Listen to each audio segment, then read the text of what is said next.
What's up, guys? Welcome back to my channel. I just had a date last night and I've been thinking about it all morning, so I wanted to tell you guys this story. Uh, I feel like in general I've moved away from telling these kinds of stories because I don't want my channel to just be like me complaining about guys I encounter. At the same time, I know there's entertainment value and I know that some of you guys actually prefer these kinds of videos, these kinds of stories. So I'm gonna go right into it. And you know what? I really wanna set a vibe, so let's turn on this light here. Hopefully it doesn't screw with the rest of the lighting. Alexa, turn on lights. Alexa, turn on lights. There we go. How are we doing on lighting? It's all right, right? It's all right. See, I would like for you guys to have this in the background. Isn't this nice? My little windowsill, but then it gets really dark. For like, you know, me, the focal point of the video.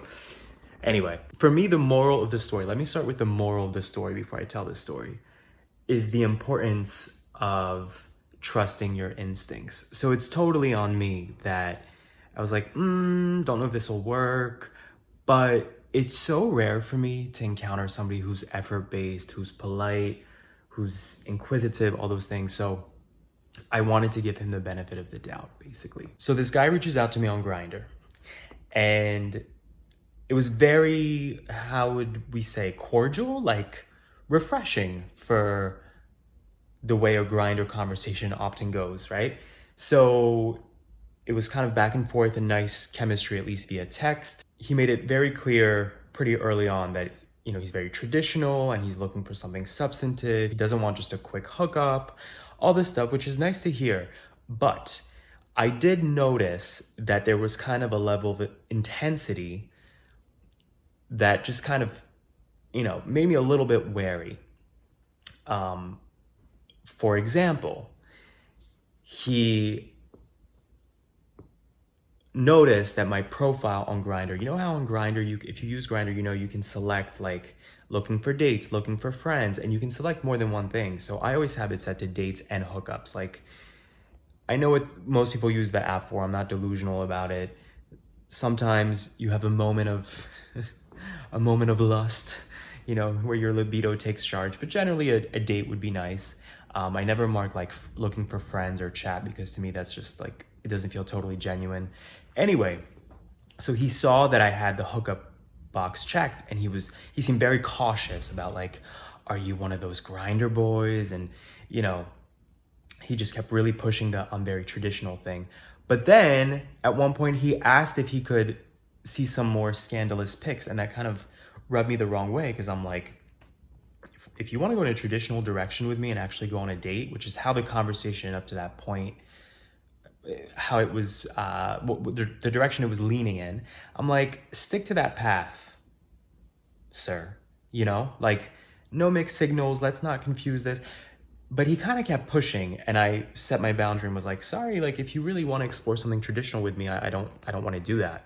And he kind of did that whole like, oh, well, you know, if that's something you're open to otherwise on this app, like why wouldn't you reveal that side to me? So it felt a little like a mind game thing, or he was testing me. I didn't really like that. But so a few things happened like that during the conversation where I was like, this guy seems a little bit maybe pushy or not really reading the room kind of thing, you know, maybe not knowing how to read the temperature of the room, as they say. So what was another thing he said was, you know, I just want you to know that, you know, I take dating seriously. When I date somebody, I only date them, you know, so I just want you to know I'm not dating anybody else. And I probably, if we go on a date, like I'm going to delete this app. I don't want to really focus on anybody else. So that again, I'm like, on the one hand, you're very intentional, which is nice, but you're kind of putting all your eggs in one basket. Like to me, it's just silly to be texting somebody that you haven't met yet and to be like, I just want you to know I'm only into dating one person at a time. You know, I know what I'm looking for. Like it's a very hardcore sort of mindset of you're banking on this to work. And to me, that's silly. Like I could be catfishing you for all you know.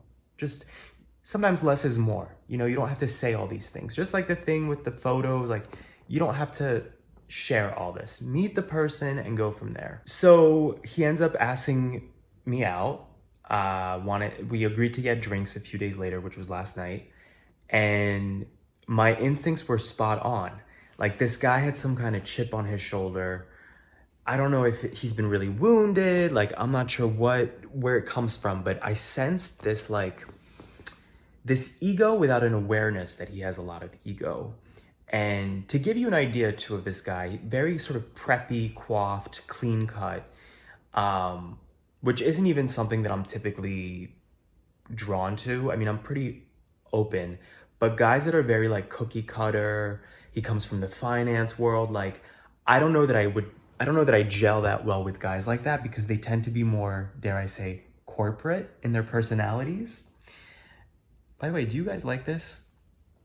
It's from Vans, which I know, I'm such a skateboard bro, but someone bought this for me years ago. I think my brother bought this for me I say years ago, but really like a decade ago. And I just love how it fits, how it looks. It's very casual. Doesn't look so great maybe with this shirt under it, but I'm just at home right now. I'm not, I don't care. I want to be comfortable and casual, not remotely impressive, but yeah, I love the color, love the fabric. Anyway, back to the video. Back to the date story. So yeah, in person, one of the first things he said to me, and I found this shocking,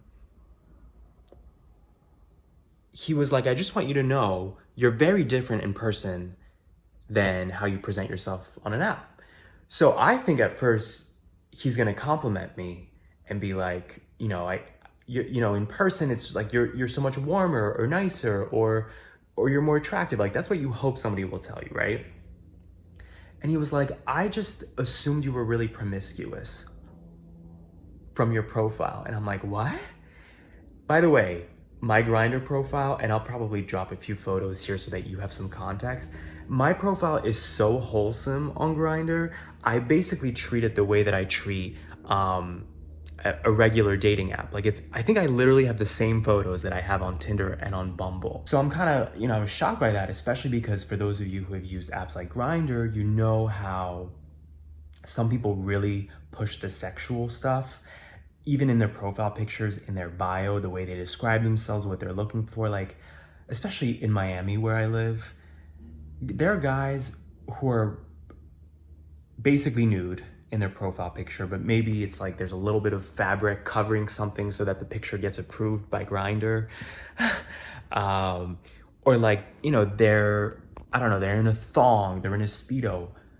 I look borderline conservative next to these guys. My profile pictures are me smiling, me standing in the hallway of my apartment, which you guys have seen in many videos before.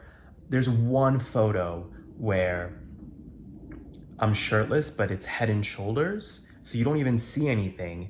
And I actually mostly have that photo up so that people know I'm hairy, because I've learned along the way that a lot of guys are not into the hairy thing. So I'm like, here's my profile. You see my face, you see how I smile, you see how I stand, you see that I'm hairy. Like, you decide, after that first impression, whether you're interested. But so in my mind, I'm kind of like, I'm out there and very, my profile is public. Like, I'm not one of those guys on Grindr who has a shirtless photo as a profile picture, who's like incognito, whereas he was. So I'm like, that's really interesting, because I always associate your kind of profiles where you just see somebody's chest as like more sexual and like, let's cut to the chase kind of thing. In my mind, having my face visible is a very, again, wholesome thing. And he was trying to claim that he feels like guys who really put themselves out there like that, here comes when I was saying corporate, right? That guys who put themselves out there like that are probably like on the hunt for sex all the time, which to me that's such a crazy mindset, because my mindset is the opposite of like, why should we be hiding our faces? We're grown adults with, just because we're gay, we don't have to fulfill this stereotype of everything's about sex. Like, to me, his philosophy was so gnarly and so different from my philosophy that just that off the bat, starting the conversation, not the first thing he said, but one of the first things we talked about was that I'm like, even philosophically, we probably are just, we would never be a fit because you interpret things clearly a very different way than me. But also just the intention, right? The intention of saying that to somebody, like, oh, I thought you would be promiscuous. Like, that's quite a thing to say on a first date. And the rest of the date basically was that exact same kind of energy. Like, oh my God. He kept talking about how he grew up very privileged. He used the phrase blue-blooded. He said something like, my family is borderline blue blood. Like, I grew up borderline blue blood. Again, to me, less is more. Even if it's true, there's certain things you don't have to say, right? And you learn a lot about people based on what they choose to say and what they choose to admit. Like, what is the end goal of mentioning that? And it wasn't just a throwaway comment. Like, he talked quite a bit about how he comes from privilege and he was raised a certain way, so he expects a certain things in the people around him and blah, blah, blah, blah, blah. And the more we spoke, the more I just felt like he was really pretentious. And it's really interesting that he's saying this to indicate that he's very selective, but really giving off that energy can turn other people off. It turned me off. And at one point he kind of dissed the bartender, which I didn't like. The bartender was definitely gay and he was so nice. And he walked away at one point, the bartender, and the guy I'm on a date with was like, oh, he's totally hitting on you and I don't like that. Like, I like to mark my territory, blah, blah, blah, all this stuff, which could be cute, I guess, if I was feeling it. But he kind of was reactive with the bartender and he just had this like ego that he was kind of projecting. And we were talking about where we are in our careers. And I was saying that, like, I feel like I need a shift. I don't know if I really feel like I'm not meant to work an office kind of job, like being an employee for a company where you're doing everything behind a computer sort of thing. And I was saying, look at this guy who's so friendly to us, the bartender. I think I would be really happy in a job like this, just talking to people, interacting with people, being outside. This was an outside bar, an outdoor beach bar.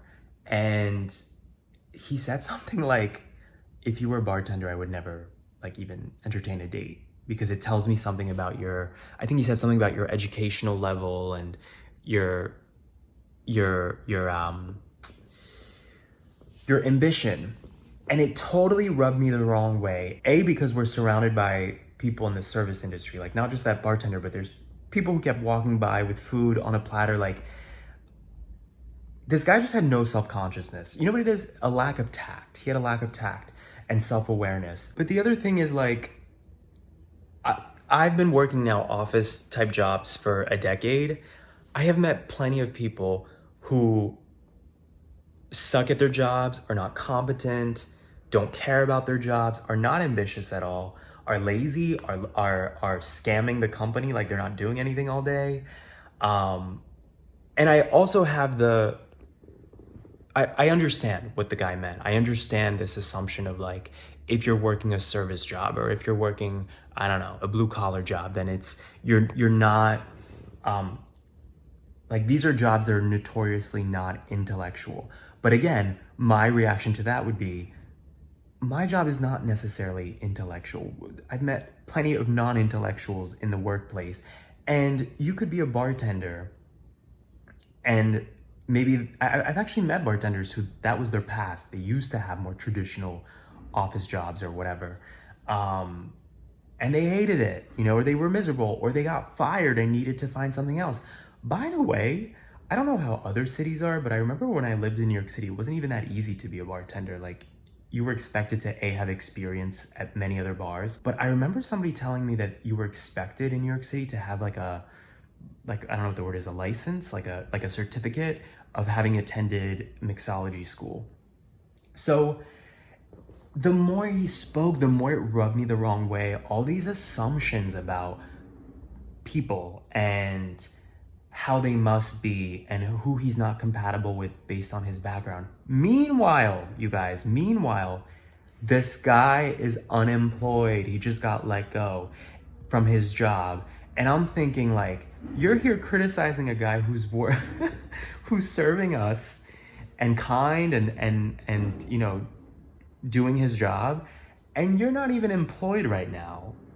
And stuff happens, right? Like that's the whole point. I wouldn't fault somebody for being between jobs, but it comes off very hypocritical and very like rich coming from someone this judgy about other people's chosen professions. He also had a bad cough. And I just thought like, this cough that he has is only gonna get worse as he gets older. He wasn't sick. Turns out he's not a smoker. And in my head, as he kept rambling on about this, like, I grew up this way and I only want to attract somebody very, you know, very professional and all this stuff, I was just thinking, if I dated this guy, I would have to wake up next to this cough.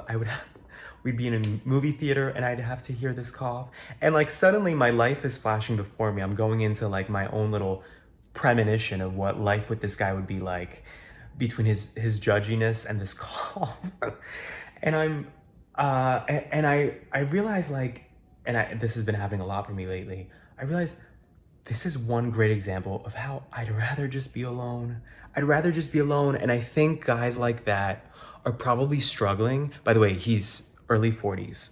He's probably struggling now because he's like, crap, I'm in my 40s. It's either now or never, you know, regarding having kids. Men like this are aiming for other guys who don't need them. Do you know what I mean? Like, I have spent so much time alone now and single and self-sufficient financially and all those things that it's like, I would only want to date somebody because I want to date them and because I really like them and they bring something I don't already have in my life.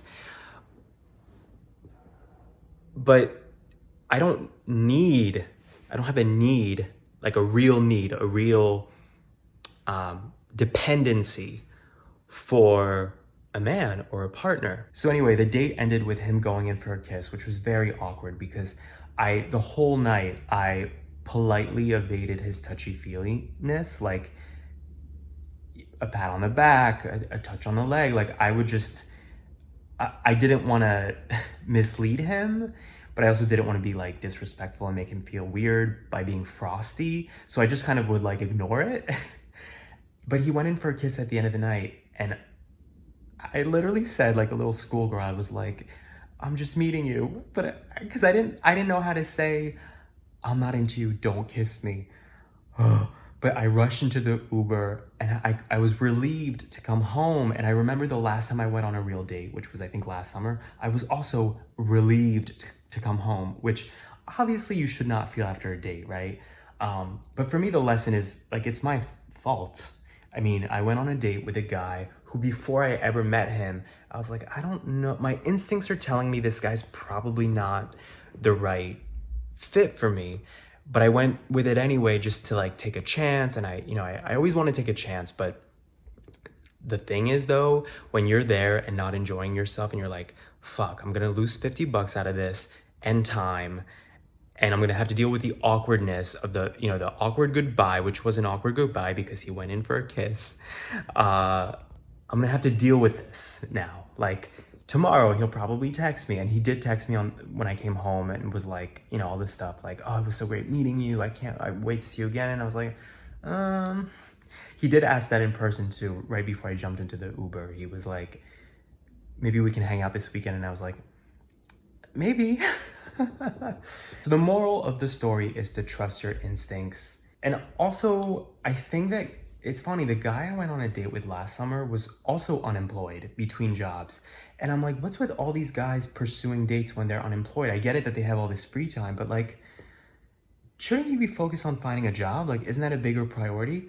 And what I find with this guy is the same thing I found with the last guy who was also in his early 40s, also in the finance space, which is, if you have all this time to yourself, then I feel like you're more likely to become obsessive about dating and finding a partner because it's like filling a void, right? When you're between jobs.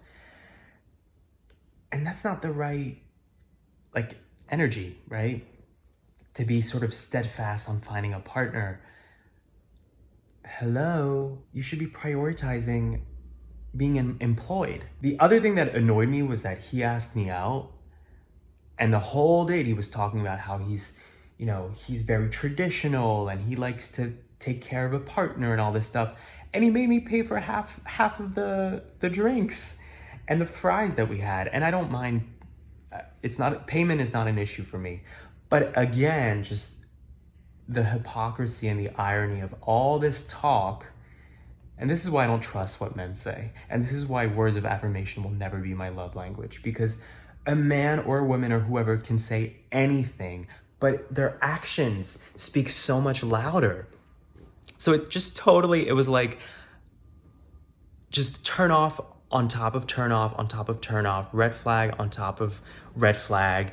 And I just couldn't wait to come home. So that's my story. Hopefully you guys found it entertaining. Maybe the moral of the story is actually not about instincts, but just sticking to Grindr hookups, because I don't lose any money with a Grindr hookup. I'm not having to sit all the way through a date that's awkward.